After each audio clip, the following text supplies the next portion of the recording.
A sermon for the first Sunday after Trinity. Throughout all my life and with all my heart, I shall strive to be worthy of all your trust.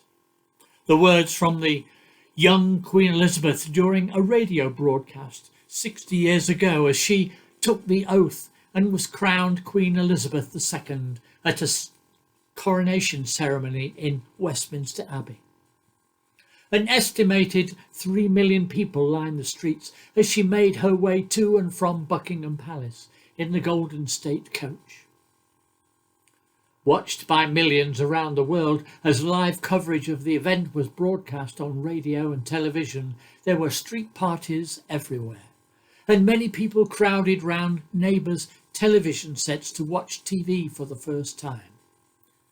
Aided by a photograph, my own memories are of dressing up as a pirate on a float with my brother and sister as part of our street party celebrations. Pauline remembers friends and neighbours coming in to see it all on their black and white TV, as they had the only television in the street. An amazing occasion, not to be taken lightly, not to be forgotten. And an amazing lady who has lived up to that promise she has made all those years ago. Our Gospel reading today talks about someone else who is described as demonstrating amazing commitment and faith, this time by Jesus. Jesus had just finished giving his Sermon on the Mount and went on to the town of Capernaum, where he met Jewish elders who had come to him to plead on behalf of a centurion slave who was ill and close to death. Roman soldiers were often feared, but not this man, presented by Luke as a humble Gentile looking in at Israel and Israel's God from the outside. He had come to love and respect the Jewish people and had even paid for the building of their local synagogue. A person of duty, commitment, authority, a leader of people who was used to giving orders and getting things done. A man who had recognised the need for a higher authority to take control, who had grasped an understanding of God and had realised that this one true God was now present and active in Jesus of Nazareth. It was unusual for a Gentile to be defended by Jews. He must have really won their hearts.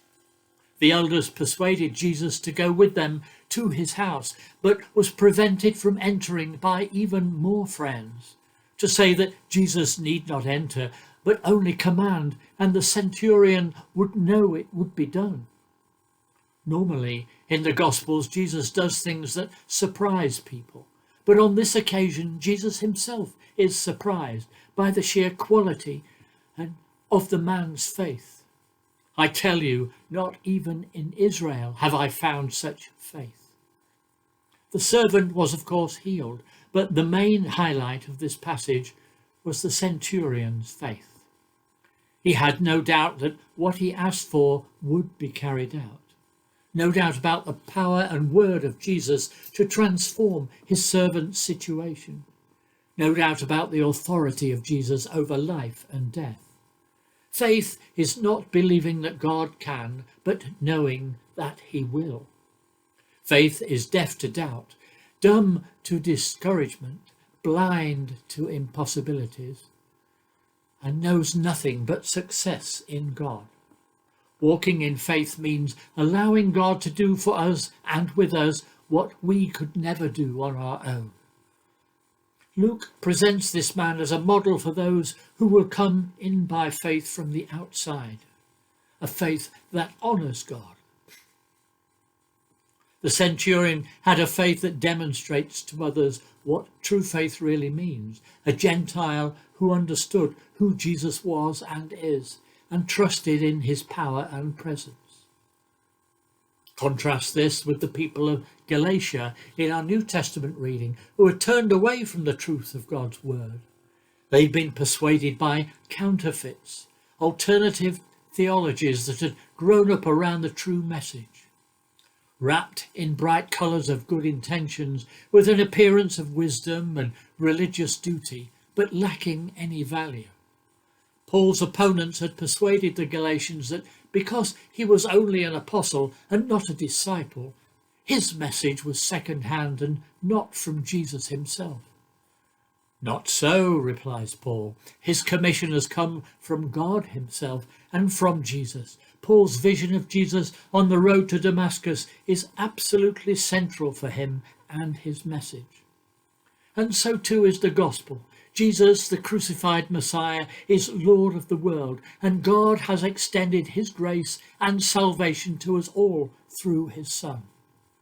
Jesus' actions of bringing together his worldwide family through his death and resurrection is a truth that cannot be defeated. It has God's approval and cannot be changed. He warns them not to mess with the message. Only the gospel saves and produces real change. So we've had the good, the bad. What about our faith? How secure is it? Are we like the centurion, sure that Jesus' power and presence is divine and can rescue us from all our worries and problems, set us on a course for eternal future? Or like the Galatians, easily persuaded that man-made alternatives and priorities based on self-sufficiency hold a better opinion or option?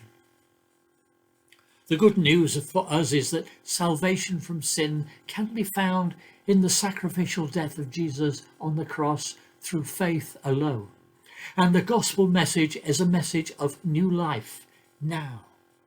We only need to trust in Jesus and his promises for everything to be gained. It's time to throw ourselves entirely on the power of God to seek his guidance on getting things right. Solomon, the wisest man in the world, was not one to shy short of words.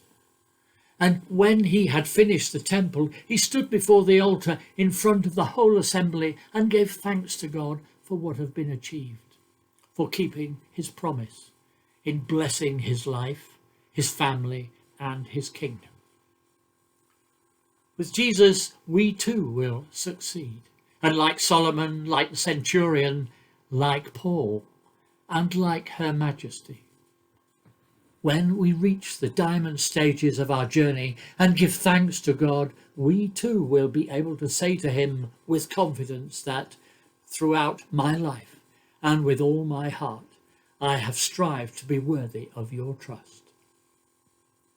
Amen.